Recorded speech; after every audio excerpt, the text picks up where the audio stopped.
Здравейте хора, научих нови трекове. Чакайте. По-руски, по-украински ли? Равновесие. Малко ще пада. И то скара не мога така. Е така.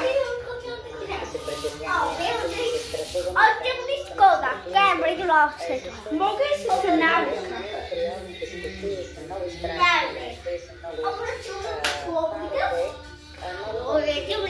Да. Това са ми новите и не знам как ги направих, просто ги измислям. И какво ли да бъде? За това не трябва да си държиш кръка така и така. Чакай. Нали кръка тук? Чакай, че ще бъде. Е така правиш. Е така. Свиваш. И дигаш нагоре. Малко ще те боли тук. Първото много ще те боли. Не малко. Защото трябва да направиш като йога или какво. Е така. Е така като нещо.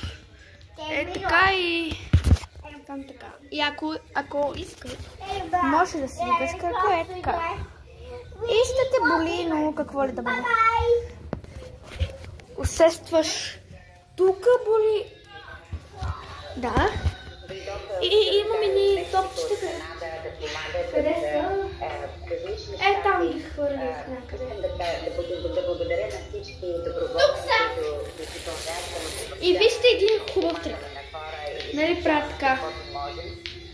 И е така. Всички лоши неща, които се казват, забелязвам в момента една много добра организация с хората и всички едини се помагат един на друг. По друг е така правя. Аз правя така.